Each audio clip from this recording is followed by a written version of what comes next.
Hi, welcome back. So this video is all about 5 things that Italians do really well that you should do too and include in your lifestyle.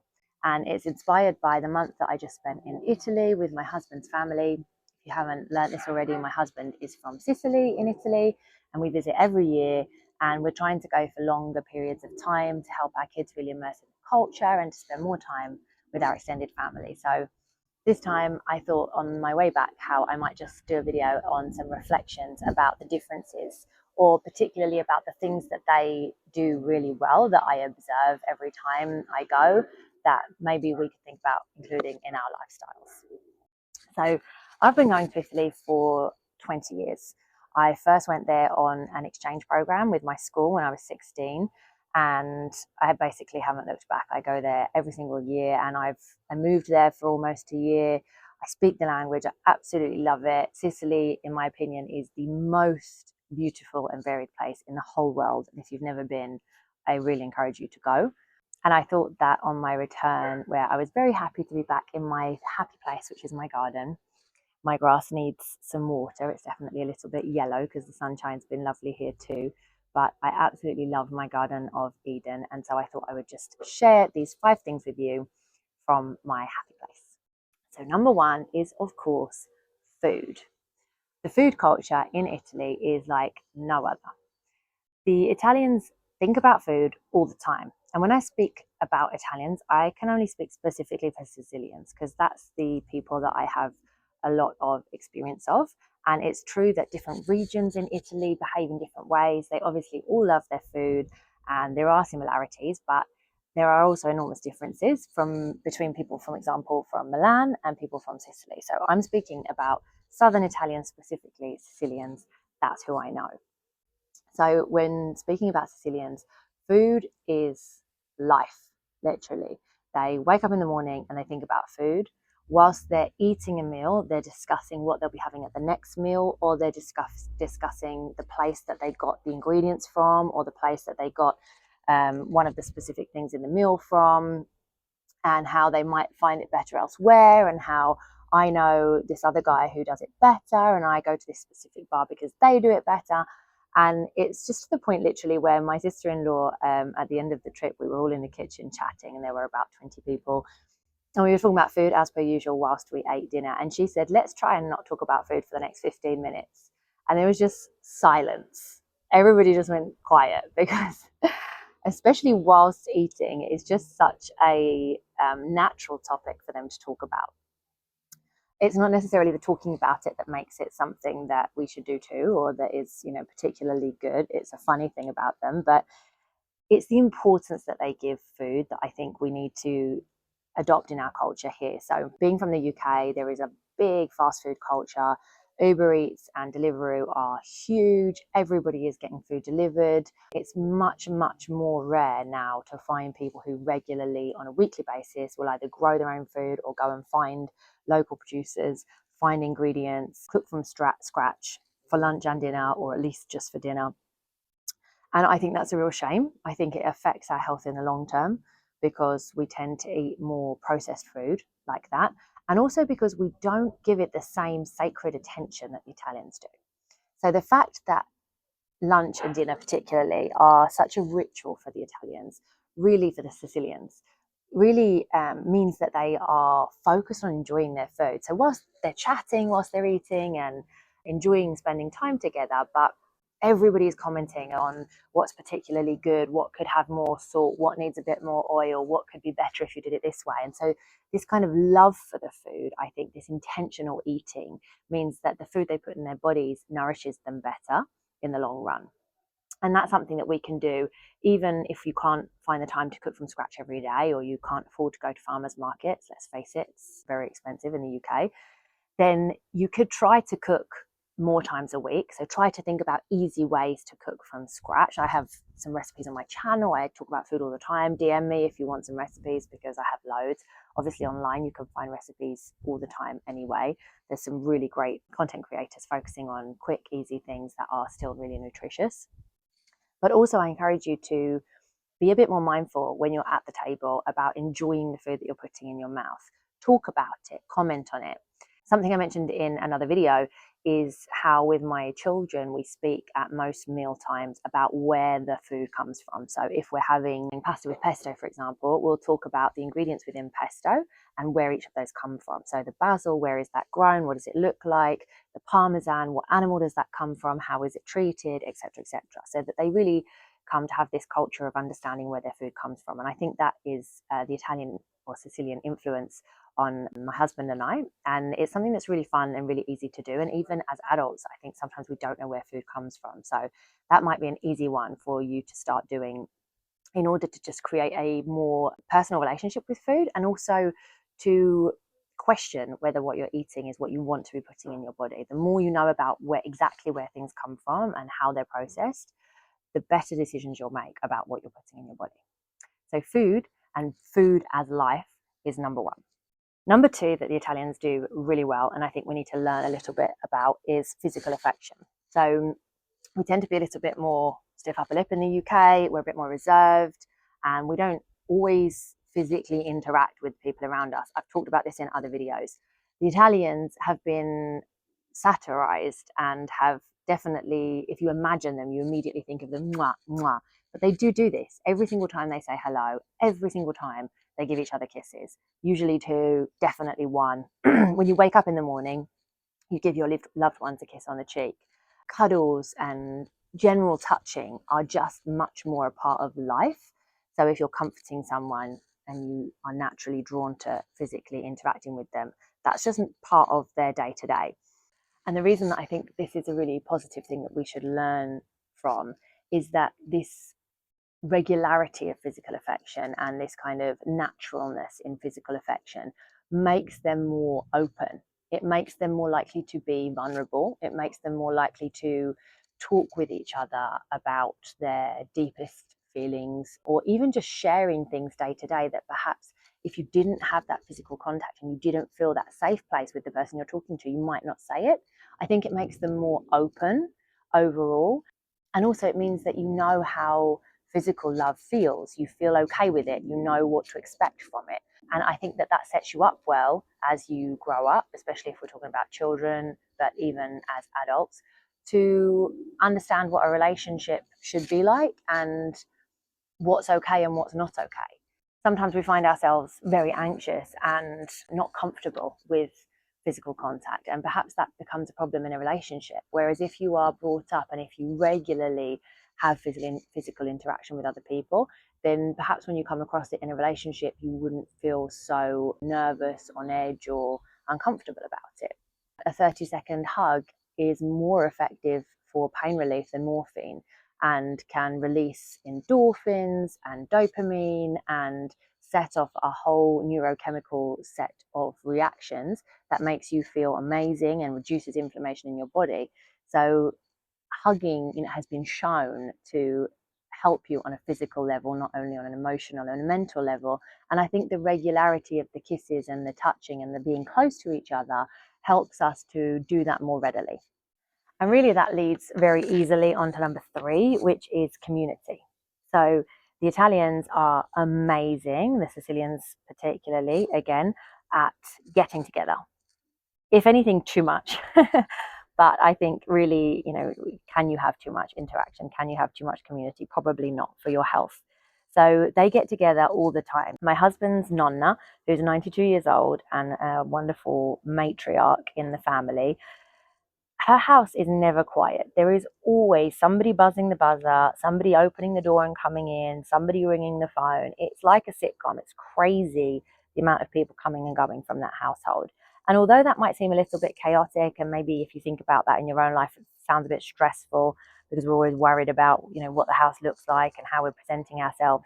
Actually, the back and forth of constant interaction is so good for your mental and emotional and therefore physical health that it's just worth all the sacrifices that you might feel you have to make. So I was talking to Nonna, actually I'll show a clip because I videoed a conversation I had with her, and she told me that her mum, when she moved into the town that Nonna lived in as a child, she chose the house for them based on the people who lived close by, not based on the house.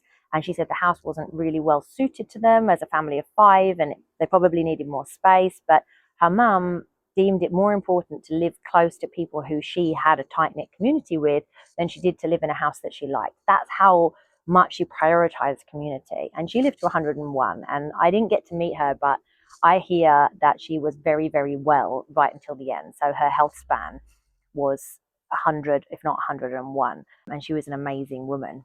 Mentre una volta alla comunità si dava tanto più importanza, tanto che ci raccontavi l'altro giorno che tua mamma ha scelto la casa per proprio la comunità e non per la casa, perché era più importante questo, giusto? Più importante quella. Cioè, vedi... Perché mia mamma era questa, faceva il pane, un'infornata la faceva per le persone, allora quando era terminata la guerra, quindi non si trovava farina, non si trovava pasta, non si trovava niente. Sì. Ma siccome mio papà portava queste cose col camion, ne avevate di più. E ne avevamo, mio padre li portava a sacchi, portava sacchi di farina, sacchi di pasta, di tutte cose, formaggi, tutto portava a casa. Ma mia mamma li divideva a tutto il quartiere. Certo, non pensava solo a voi, che eravate la sua famiglia. Assolutamente no, assolutamente no. So I think that there's a lot to be said for spending time in community. Nonna said that one of the things that she most recommends as wisdom for life is to spend time with people, to spend time in community, to spend time with loved ones, with new people. And I've talked about the benefits of this before specifically, but it's amazing to see how much importance they give it in Italy and how much of a thing it really is. You know, if you go out in the evening, okay, they have the weather for it, but if you go out in the evening and walk the streets, they're just teeming with people meeting up and spending time together and bumping into each other and asking each other to join one another for a bit of downtime. And in family, that just happens all the time. You know, one week you're with one auntie, one week you're with the next, one week you're with a cousin, one week you have everybody. It's very much shared, and the, let's say, burden of hosting is shared too.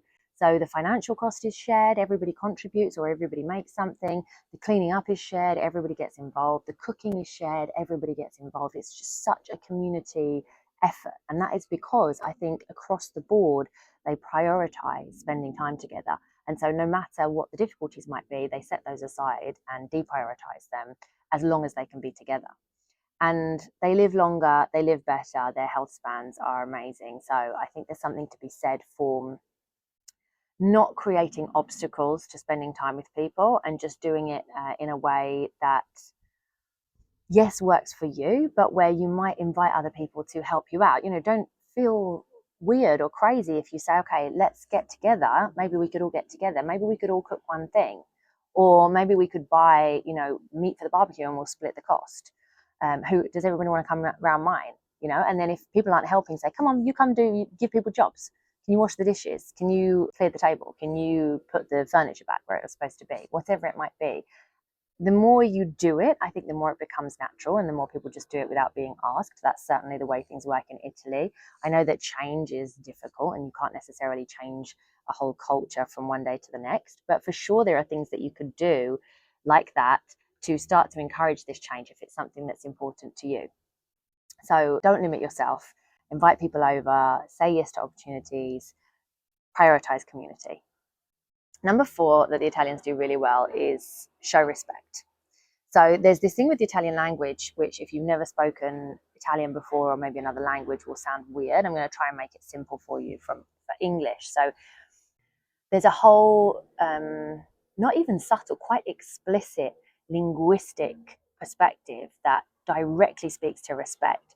And what I mean by that is when you're speaking to somebody who you don't know, or when you're speaking to somebody who is older than you have to use a different grammatical way of speaking to them. So instead of speaking to that person as you, the individual, you speak to that person as he or she. That sounds super weird in English. So instead of maybe saying, how can I help you? I would say, how can I help he, or how can I help she? That would be the direct translation into English. Obviously, if you've not studied languages or if languages aren't something that you do, then that's going to sound super weird for you. But the reason that I'm telling you that is that you only switch that on and use that linguistic grammatical approach when you want to show respect. And I just think it's amazing and wonderful that the language gives so much importance to respect. that it still has this whole thing that you have to learn as a foreigner or as a child in order to show that respect. And so somebody of my age, I would use that if I'm speaking to a stranger, or if I'm speaking to somebody who is clearly older than me, or even if it's somebody who I know quite well but is older than me. Just to show them respect, I could use that. And I think they show respect in other ways too for their elderly. So, for example, I mentioned Nonna. She is 100% the matriarch of the family. So when there is a family event, she most often sits at the head of the table. So it's not the man or the host that's sitting at the head of the table. It's the oldest member of the family who is celebrated, venerated, loved, listened to, and put at the head. And I think this is something that we maybe don't do so well in this country. We kind of lose interest and lose respect for older people. We have much more of a culture of putting older people into homes and just kind of stopping listening to them and stopping involving them, which is super sad. And obviously everybody's individual case, needs to be taken on a case-by-case basis. They're not perfect. They do have homes in Italy as well. And there are, I'm sure, families that don't respect the elderly so much. But as a culture, as a people, young children are taught to properly say goodbye and hello to anybody who's older than them. So even, my cousin's children in Italy might have to come and say hello and goodbye to me properly. Now, there's a whole conversation to be had about whether it's okay to make them do the physical contact thing in terms of kissing. Kids don't always want to do that. I didn't make my kids do that. I certainly didn't make them receive or give kisses that they didn't want to do, but I did encourage them to go and cuddle or receive cuddles from loved people, trusted people only, in order to show respect, because fundamentally in Italy, it is a sign of respect to not physically show up in an affectionate way is a lack of respect. So it's actually kind of weird for them to see my children who aren't super happy about taking kisses and would rather kind of bow their heads and just be cuddled, because culturally they're taught that that's what you do to show respect. Whilst I'm not saying that that's what we should do and we should all suddenly start adopting kisses and making our children kiss older people, I'm not suggesting that, but I am suggesting that as a culture, to respect strangers in the same way that the Italians do, and to respect older people in the same way that Italians do, and to demand respect from our children towards strangers and towards older people, I think is a way to keep society together. When we lose respect, we lose a lot of other things that are the fundamental pillars of a society that works. And I think in the West, well, Italy is in the West, but I think in the UK and perhaps the US, we are losing this element of respect, and we're becoming much more narcissistic and selfish and just doing whatever we want to do and not worrying about what anyone else thinks. And actually, I think that is to our detriment and will be to our detriment. So number 4 that the Italians do super well is respect each other. Number 5 that the Italians do really well is prevention. So they prevent illness from happening. Obviously, they don't stop it. They don't actually always prevent illness from happening, but they have a massive cultural lean towards finding out how their bodies are, finding out if there's something wrong, finding out what they can do about something before it gets worse. In comparison to us in the UK, where I think we are much more focused on solve the problem when the problem arises and solve it on a very superficial level without deep diving into the actual root cause or the holistic approach. So I'm not saying the Italians or the Sicilians are perfect. They definitely have a heavy reliance on pharmaceuticals as well, but they have a very open-minded approach to their bodies and a very deep connection with their bodies. So even kind of teenagers and young people will know how to listen to their bodies to the point where they might, recognize that they have a bit of indigestion and purposefully not eat certain foods. And they'll know, because culturally everybody knows which foods, because of the relationship with food, not to eat in order to not make their indigestion worse. Or if they start feeling an ache or a pain or a problem, they'll go and find out. And obviously the system and healthcare system is a whole bigger conversation, but they'll go and speak to their GP, who will also have a more open mind in terms of holistic approaches or more natural approaches before going down the pharmaceutical route. So that's another thing as well. I think overall what I'm trying to say is that the Sicilians have a really good understanding of their biology, of their body, of what foods work or don't work for them as an individual. So what foods have a specific reaction and what that is in my body by listening to my body, and also maybe what stress feels like, how that manifests in my body, what joy feels like, how that manifests in my body. Once you tune into those things, once you know that those things are normal for you, then you'll know when a symptom that you have is not directly related to food or lifestyle, and you'll know that it's something you need to go and get checked out. So I think just prevention is better than cure is a mindset in Italy, in Sicily, and it's something that we would do well to start to adopt here too, in order for us to prevent things from getting worse than they need to be. So, okay, I hope that that video was useful. The Sicilians are just the most beautiful people, and I've got a lot more to say about what things that they do right. But I hope that those 5 help you today. I am going to go do some grounding in my beautiful garden. And if you want to hear more, then maybe this video about how marriage reminded me of Malta and the comparisons between that country and the journey of marriage, then check this out. Otherwise, I will see you in the next video, and take care until then. Bye.